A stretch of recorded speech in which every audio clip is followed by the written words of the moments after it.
오늘 우리 교주님 하나님 말씀은 에베소서 2장 1절에서 10절까지 말씀입니다. 에베소서 2장 1절에서 10절까지입니다. 우리 한 절씩 돌아가면서 읽도록 하겠습니다. 그는 허물과 죄로 죽었던 너희를 살리셨도다. 그때 너희는 그 가운데서 행하여 이 세상 풍조를 따르고 공중의 권세 잡은 자를 따랐으니 곧 지금 불순종의 아들들 가운데서 역사하는 영이라. 전에는 우리도 다 그 가운데서 우리의 육체 욕심을 따라 지내며 육체와 마음에 원하는 것을 하여 다른 이들과 같이 본질상 진노의 자녀이었더니 긍휼이 풍성하신 하나님이 우리를 사랑하여 그 큰 사랑으로 인하여 허물로 죽은 우리를 그리스도와 함께 살리셨고 너희는 은혜로 구원을 받은 것이라. 또 함께 일으키사 그리스도 예수 안에서 함께 하늘에 앉히시니 이는 그리스도 예수 안에서 우리에게 자비하심으로써 그 은혜의 지극히 풍성함을 오는 여러 세대에 나타내려 하심이라. 너희는 그 은혜에 의하여 믿음으로 말미암아 구원을 받았으니 이것은 너희에게서 난 것이 아니요 하나님의 선물이라. 행위에서 난 것이 아니니 이는 누구든지 자랑하지 못하게 함이랴.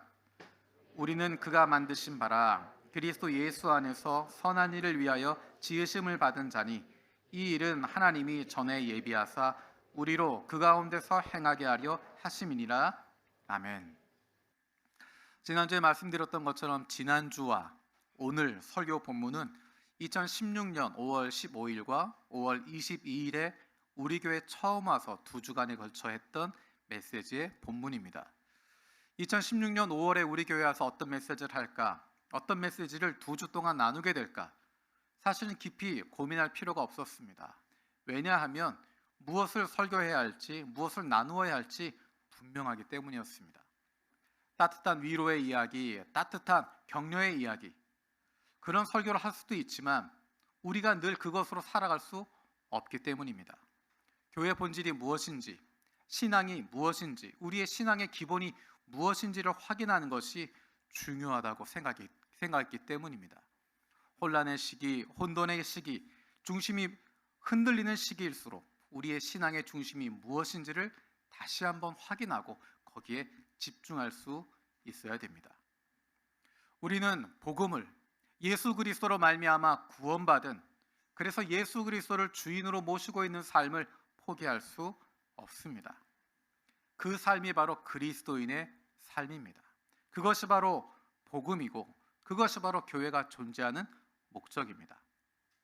그런 면에서 우리는 지난 20여 년간 잘해왔습니다. 그렇게 복음을 중심으로 살아가고 잃어버린 영혼에 대한 간절함을 가지고 살아가는 것, 그것이 바로 교회의 모습입니다. 그러한 섬김과 헌신이 있었기 때문에 오늘이 있을 수 있는 것이고 우리가 앞날을 꿈꿀 수 있게 되는 것입니다. 오늘 함께 나누는 말씀은 새로운 것이 아닙니다. 늘 알고 있는 것이고 늘 배웠던 것이지만 다시 한번 그것을 고민하는 것이고 정말 그렇구나 라고 돌아보는 시간입니다. 늘 반복하고 늘 다시 되새기며 그로 말미암은 은혜를 다시 한번 경험하게 되는 시간이 되길 원합니다.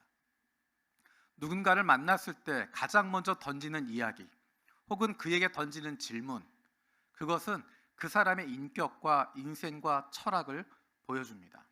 누군가를 만났을 때, 처음 누군가를 만났을 때, 혹은 친했던 사람을 오래간만에 만났을 때 처음 던지는 첫 마디, 그 이야기에는 두 사람의 관계가 담겨져 있고 물어보는 사람의 철학과 생각과 가치관이 담겨져 있습니다. 예를 들면 어떤 사람들은 처음 만났을 때 가장 먼저 물어보는 것이 나이를 물어봅니다. 몇 살이에요? 어떤 사람은 직업을 물어봅니다. 어떤 사람은 고향을 물어봅니다. 아, 나랑 같은 고향이네. 어떤 사람은 학교를 먼저 물어봅니다. 어떤 사람은 살고 있는 동네를 물어보기도 하고 어떤 사람은 부모님이 뭐 하시냐 물어보기도 합니다. 그러한 질문들에는 자기가 무엇을 중요하게 생각하고 있는지 그것이 담겨져 있습니다. 나이가 중요하고 서열이 중요하고 질서를 잡는 것이 중요한 사람, 혹은 어느 고향에 살았고 어느 지역에 살았는지 지연이 중요한 사람, 혹은 학연을 붙잡고 살아가는 사람, 여러 가지 자기가 가지고 있는 기준을 가지고 물어보게 됩니다. 그리고 그 질문에 의미를 담게 되고 그것을 따라 살아가게 됩니다. 여러분은 누구를 만난다면 가장 먼저 어떤 질문을 하십니까? 어떤 이야기를 먼저 꺼내십니까? 우리가 하나님을 만난다면, 우리가 그토록 만나고 싶었던 하나님을 마침내 만난다면 하나님이 우리에게 가장 먼저 뭐라고 이야기하실까? 너 지금까지 뭐 하다 왔니? 내가 너에게 준 달란트 가지고 얼마큼 남겼니? 그렇게 물어보실까? 너 뭐 하다 왔니? 라고 물어보는 그 질문이 머릿속에 떠오른 사람은, 교회를 많이 하는 사람일수록, 열심히 헌신한 사람일수록 가장 먼저 떠올리게 되는 이야기가 너 뭐 하다 왔니? 이 세상에서 어떤 일 하다 왔니? 라고 하는 질문을 떠올리게 될 것입니다. 그런 질문을 떠올리는 사람 머릿속에는, 그 중심에는 내가 어떤 일을 해야 인정받을까? 어떤 사역을 해야 될까? 얼마나 많은 결과를 남겨야 될까? 얼마나 많은 칭찬거리를 만들어야 될까? 그것에 중점을 두게 됩니다. 하지만 하나님은 성경을 통해서 우리에게 그렇게 말씀하시지 않습니다. 복음은 과연 무엇이라고 말하고 있는가? 사랑하는 형제자매 여러분, 우리가 복음을 듣고 구원을 듣지만 그것에 대한 감격이 없고, 그것에 대한 떨림이 없고, 그것에 대한 흥분됨이 없는 이유는 그 중요성이 와닿지 않기 때문입니다. 복음이 왜 중요한지, 복음이 왜 중요하고 구원이 왜 중요한지 와닿지 않기 때문입니다. 절실하지 않기 때문입니다. 어쩌면 그 절실했던 이유를 잊어버렸기 때문입니다. 어쩌면 기억하고 싶지 않기 때문입니다. 구원받기 이전에 복음이 없었을 때 내가 어떤 존재였는지를 마치 아무 일도 없던 것처럼 잊어버리고 싶기 때문에 기억하지 않는지도 모르겠습니다.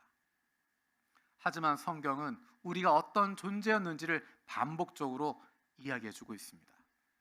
예수 믿고 있는 사람들, 그리스도인이 된 에베소 교인들에게 보낸 바울의 편지에도 그것을 분명하게 이야기하고 있습니다. 예수 믿기 전에 우리가 어떤 존재였는지 그것을 잊어버리면 안 된다 말씀하고 있습니다. 오늘 읽었던 본문의 말씀을 보면 우리가 어떤 상태였는지, 복음이 없었을 때, 예수 그리스도가 없었을 때 우리가 어떤 존재였는지를 아주 분명하게 보여주고 있습니다. 첫 번째로 우리는 죽었던 존재였다라고 이야기합니다. 1절에는 허물과 죄로 죽었던 너희를 이라고 이야기합니다. 이 이야기는 다른 사람에 대한 이야기가 아닙니다. 바로 우리들 이야기입니다. 우리가 그리스도를 만나기 전에, 그분과 관계 없을 때는 죽어 있었던 존재들이다 라고 이야기합니다. 죽어 있었다라고 이야기하는 것은 앞으로 장차 우리가 이 세상에서 죽게 되는 육체적인 죽음 혹은 심판 이후의 모습을 이야기하는 것이 아닙니다. 물론 그것도 해당되겠지만 그 이전에 이미 이 땅에 살아가는 가운데 이미 죽어 있다라는 것입니다. 장차 죽게 되는 것이 아니라 이미 죽어 있었다. 죽음이라고 하는 것은 생명이 없는 것을 이야기합니다. 생명 되신 하나님, 그분과의 관계가 끊어진 삶, 그분과의 관계가 끊어진 인생은 이미 죽어 있는 인생입니다.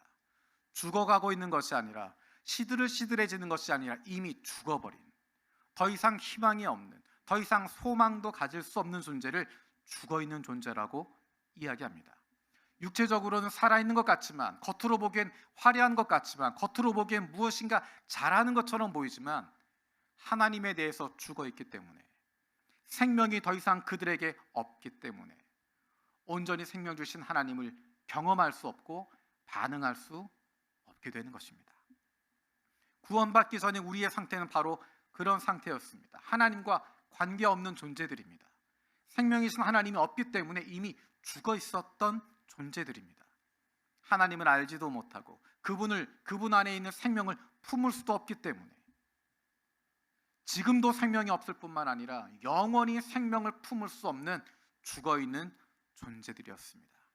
겉으로는 화려하지만, 겉으로는 아름답게 꾸미고 있지만, 멋있게 꾸미고 있지만 그 속은 이미 죽어져 있는, 아무런 소망도 가지지 못하는 존재들이었습니다. 죽어 있는 존재인지 아닌지 어떻게 구분할 수 있을까?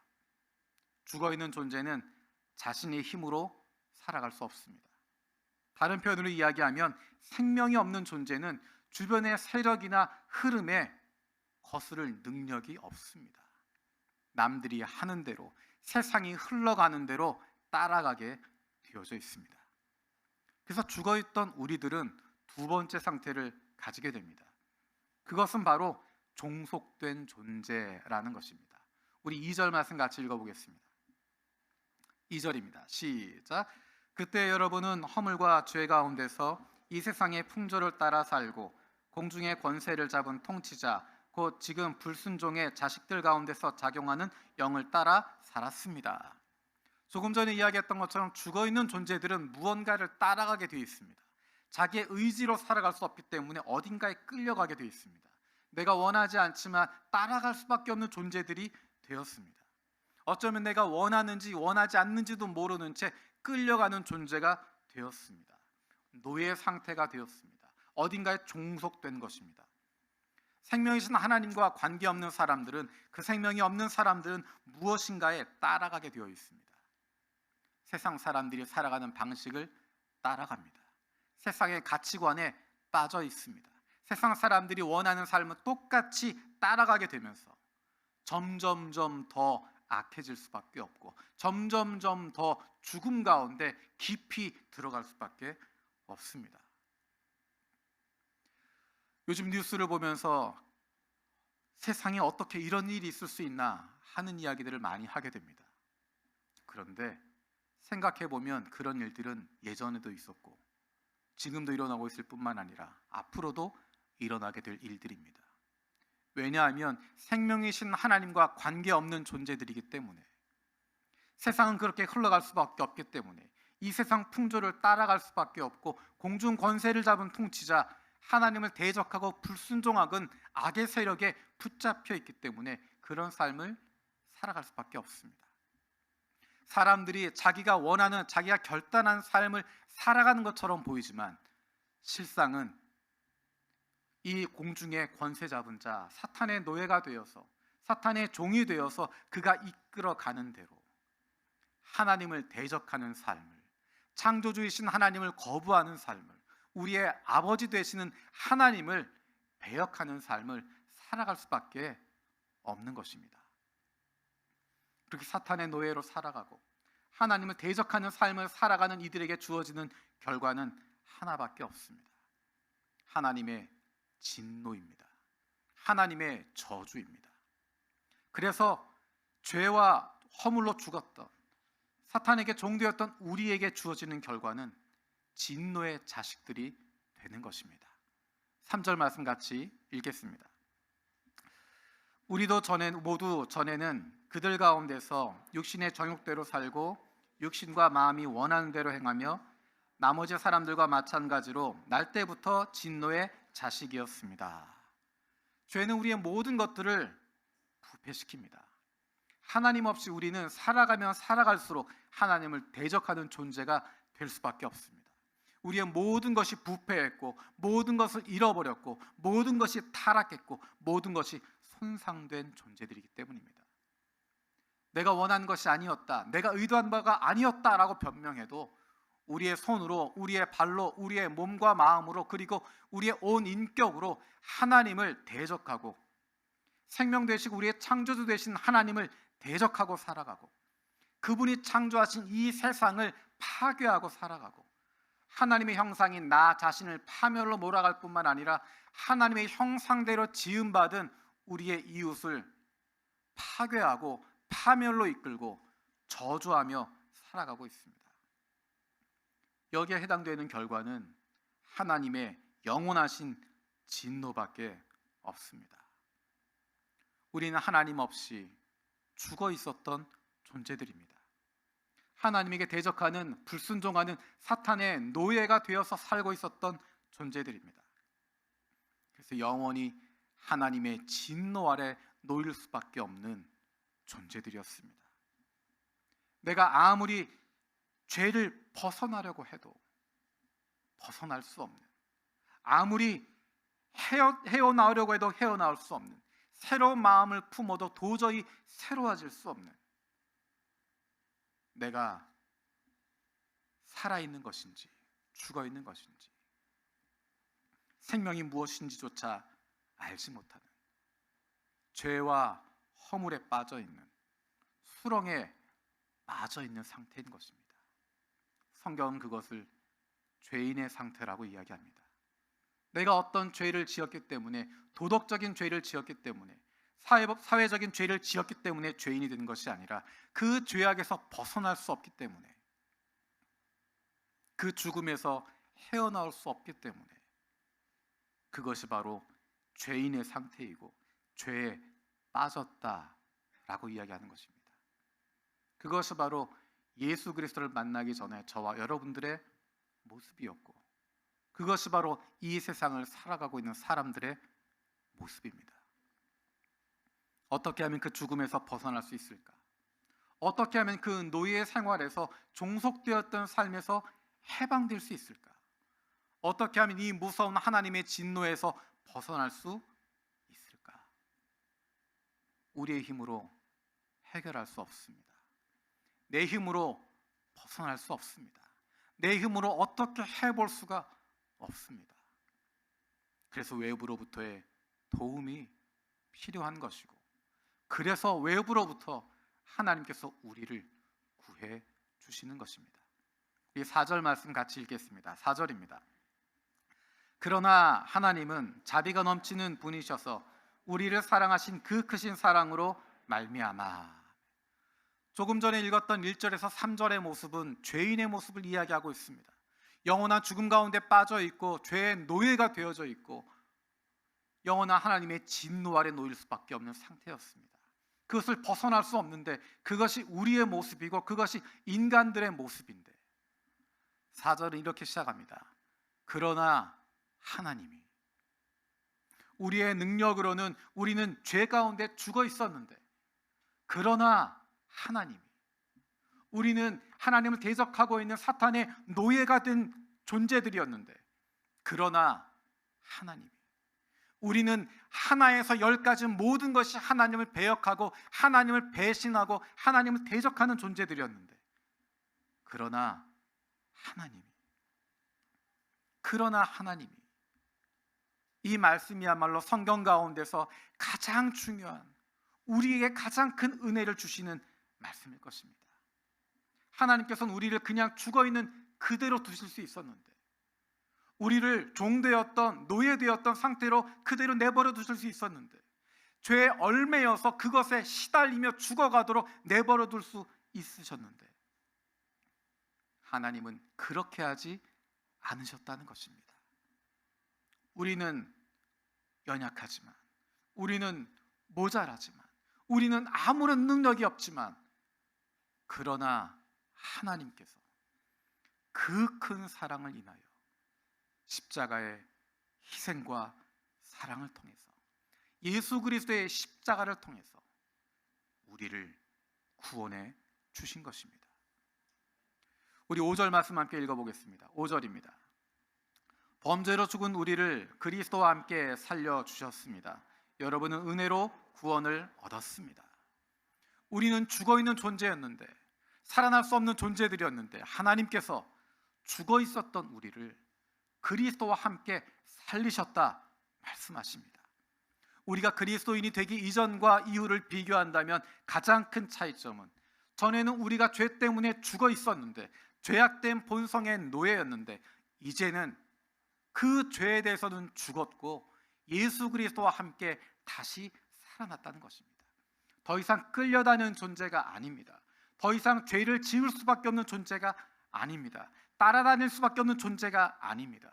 세상의 흐름을 거슬러 갈 수 있는, 아니오라고 말할 수 있는 존재가 되었고, 세상과 다른 삶을 살아갈 수 있는 생명과 힘을 갖게 된 것입니다.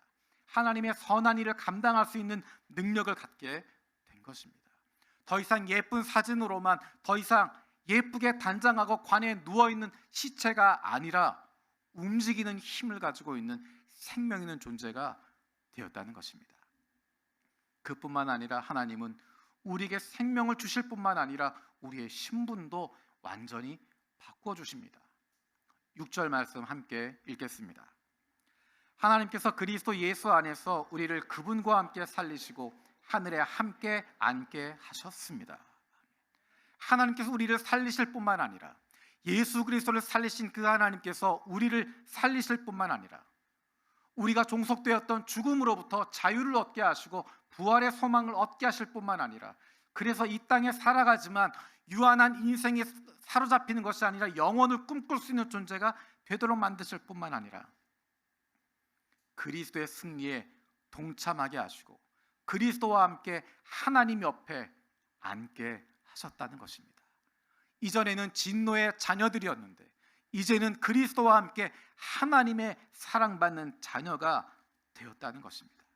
이전까지는 죽어있던 존재였는데 이제는 생명을 가지고 있는 존재가 되었고 그 생명을 가질 뿐만 아니라 생명을 나눌 수 있는 존재가 되었고 이전까지는 죄의 노예가 되었고 죽음의 노예가 되었지만 이제 그것으로부터 완전한 자유함을 얻게 되었고 이전까지는 진노의 자녀들이었지만 이제는 하나님의 사랑받는 자녀가 되었다고 그리스도와 함께 하나님 옆에 앉아있는 존재가 되었다고 이 땅 가운데 살아가지만 하나님 나라 시민권을 가지고 이 땅 가운데 살아가지만 하나님께서 기뻐하시는 하나님 하늘나라에서 높임받게 되는 하나님의 자녀로 살아가고 있다는 것입니다. 살리심을 받고 구원을 받게 되고 높이심을 받게 되는 이것이 바로 예수 그리스도 안에서 일어나게 된 것입니다. 예수 그리스도의 십자가로 말미암아 일어나게 된 사건입니다. 이것이 바로 구원이고 이것이 바로 복음입니다. 하나님께서 놀라우신 은혜로 말미암아 우리 한 사람 한 사람에게 베풀어 주신 구원입니다. 우리는 그것을 감사함으로 믿고 받아들일 뿐만 아니라 그것을 누리며 살아가는 것입니다. 하나님께서 우리에게 구원을 왜 베풀어 주셨을까?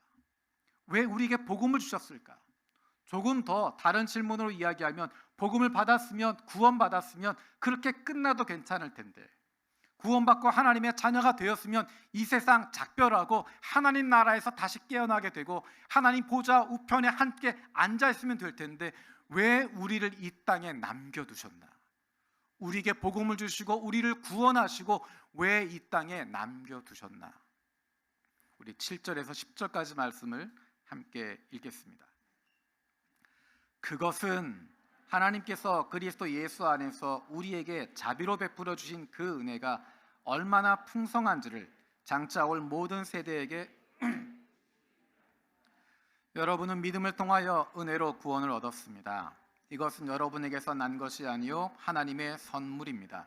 행위에서 난 것이 아닙니다. 그러므로 아무도 자랑할 수 없습니다. 우리는 하나님의 작품입니다. 선한 일을 하게 하시려고 하나님께서 그리스도 예수 안에서 우리를 만드셨습니다. 하나님께서 이렇게 미리 준비하신 것은 우리가 선한 일을 하여 살아가게 하시려는 것입니다. 아멘. 하나님께서 우리를 구원하시고 이 땅에 남겨두신 이유는 이 땅에 살게 하신 이유는 우리로 말미암아 하나님께서 그리스도 예수 안에서 우리에게 베풀어 주신 그 자비가 그 은혜가 그 사랑이 얼마나 크고 놀라운지 풍성한지를 장차 올 모든 세대 가운데 보여주는 것입니다. 나도 구원받았으니 우리도 구원받았으니 우리도 구원받고 이렇게 자유한 삶을 살아가게 되고 이렇게 복된 삶을 살아가게 되고 이렇게 은혜 넘치는 삶을 살게 되었으니 당신에게도 소망이 있습니다. 당신에게도 구원의 기회가 있습니다. 당신도 그런 삶을 살아갈 수 있습니다. 보여주는 것입니다. 우리의 성공과 성취와 자격이 아니라 우리의 노력이나 수고가 아니라 하나님의 완전한 은혜로 놀라우신 하나님의 사랑으로 죄와 사탄의 종되었던 우리가 자유케 되었다는 것을 진노의 자녀인 우리들이 하나님의 사랑받는 자녀가 되었다고 하는 것을 우리의 삶을 통해서 이 세상 가운데 선포하도록 하시는 것입니다. 하나님 우리를 선전용으로 만들어 놓으신 것 아닙니다. 내가 너희를 구원하고 살려주었으니 너희 죽을 때까지 그 은혜를 갚아라 하시는 것 아닙니다. 우리에게 생명 주신 것 그것이 나중에 갚아가기 위해서 영원한 부채로 날마다 조금씩 갚아라, 평생 동안 갚아야 할 대가다 하시는 것이 아니라 우리의 모습을 통해서 다른 사람에게 선전하기 위해서 선심을 베푸는 것이 아니라 우리에게 주시는 것은 하나님이 주시는 그 사랑을 마음껏 만끽하며 살아가라는 것입니다. 하나님이 주신 그 은혜를 만끽하며 이 땅 위에서, 이 세상 속에서, 아직도 하나님을 알지 못하고 어둠 가운데 있는 세상 속에서 하나님의 자녀의 빛을 가지고 예수 그리스도의 제자된 소금으로서 빛과 소금으로 살아가라는 것입니다. 지난주에 말씀 나누었던 것처럼 증인이 되라는 것입니다. 하나님의 자녀가 된 사람은 하나님을 드러낼 수밖에 없습니다. 예수 그리스도로 말미암아 예수 그리스도의 은혜를 받은 사람은 그 은혜를 나타낼 수밖에 없습니다. 사랑받았기 때문에 사랑할 수밖에 없고, 은혜를 받았기 때문에 은혜를 나타낼 수밖에 없고, 그 향기를 가졌기 때문에 예수 그리스도의 향기가 나타날 수밖에 없습니다. 그로 말미암아 하나님의 영광이 드러나게 되는 것이고, 아직도 어둠 가운데 있는 이들이, 아직도 죽음 가운데 있는 이들이 하나님을 발견하게 되고 생명 되신 하나님께로, 빛 되신 하나님께로, 살아계신 아버지에게로 돌아올 수 있게 되는 것입니다. 이스라엘에게 원하셨던 것이 바로 이것이었습니다. 베드로전서 2장 9절의 말씀을 통해서 우리 믿는 자들에게 주신 명령도 바로 이것입니다. 생명이신 하나님께서 주신 놀라운 복을 마음껏 누리며 이 땅 위에서 하나님의 자녀로 살아가라는 것입니다. 그러면 그로 말미암아 빛과 소금이 되고 예수 그리스도의 증인이 될 수밖에 없고, 그로 말미암아 아직도 어둠 가운데 있는 이들이 하나님께로 돌아오게 된다는 것입니다. 그리스도인들을, 그리스도의 향기를 내는 사람들, 그리고 오늘 본문에는 하나님의 작품이라고 이야기합니다. 하나님의 작품을 보면서 세상은 하나님을 발견하게 되고 그분께 영광을 돌리게 되고 그분께로 돌아오게 되는 것입니다. 우리를 이 땅에 보내신 이유는 이 땅에 살아가면서 하나님의 자녀로서 하나님의 자녀답게 살아가는 것, 구원받은 그리스도인답게 살아가는 것, 그것이 바로 하나님의 뜻을 이루어 드리는 것입니다. 우리의 인생의 마지막 날 하나님을 만날 때 하나님이 우리에게 뭐라고 말씀하실까? 만약에 여러분이 사랑하는 자녀를 외국에 유학을 보냈다 생각해 보십시오.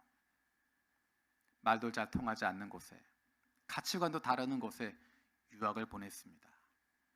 그 자녀를 위해서 학비를 보내고 여러 가지 지원을 해주고 기도해주고 격려합니다.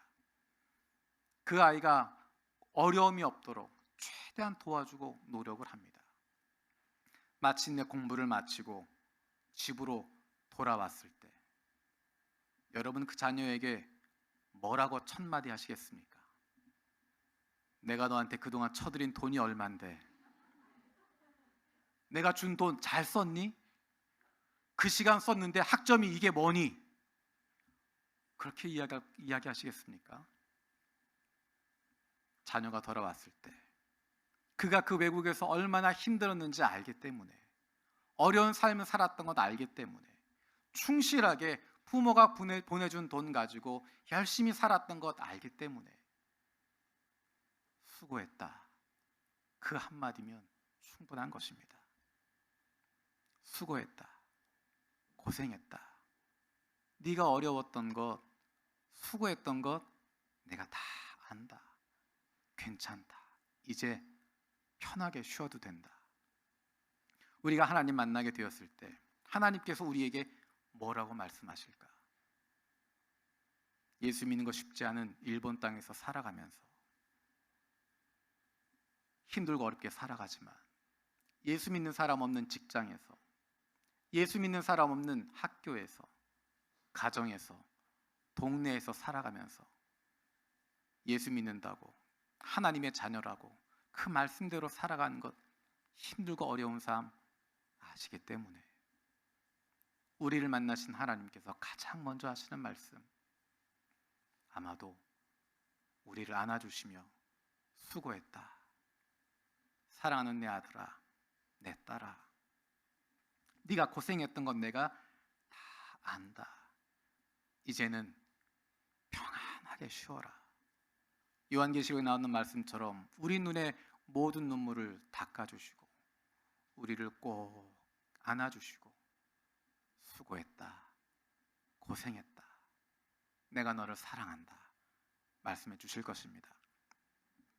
우리의 눈물을 닦아주시고 우리를 안아주실 하나님을 기대하며 그 순간을 기대하며 살아갈 수 있는 저와 여러분들 되어지길 원합니다. 기도하겠습니다. 살아계신 아버지 하나님 감사드립니다. 우리는 죽었던 존재들입니다. 죄의 노예가 되었었습니다. 죽음의 노예가 되었습니다. 우리가 하는 모든 행동, 우리가 입술을 열 때마다, 움직일 때마다 하나님을 대적하고 하나님을 반역하고 하나님을 떠나 있는 존재들이었지만, 그러나 하나님이 그 놀라우신 사랑으로 말미암아 우리에게 생명 주셨고 하나님의 자녀가 되게 하심을 감사드립니다. 뿐만 아니라 우리를 그 순간에 하나님 나라로 데려가시는 것이 아니라 이 땅에 남겨두셨음을 기억합니다. 우리가 이 땅 가운데 하나님이 보내주신 이 땅에 하나님의 사랑받는 자녀로 살아가게 하시고, 그로 말미암아 하나님께 영광이 되고 하나님의 놀라운 사랑을 드러내게 되는, 그래서 아직도 어둠 가운데 있는 이들이, 하나님을 떠나 있는 잃어버린 우리의 형제 자매들이 하나님 아버지께로 나아오는 놀라운 기쁨의 역사가 일어나게 하여 주시옵소서. 우리의 인생의 마지막 날 주님을 만날 때 수고했다, 수고했다 말씀하시는, 사랑하는 내 아들아, 내 딸아, 내가 너를 사랑한다, 내가 너와 늘 함께 했었다 말씀하실 그 주님을 기대하며 오늘도 우리를 보내신 삶의 터전에서 믿음으로, 기쁨으로 당당하게 살아가는 하나님의 자녀들 되게 하여 주옵소서. 감사드리고 예수님의 이름으로 기도드립니다. 아멘.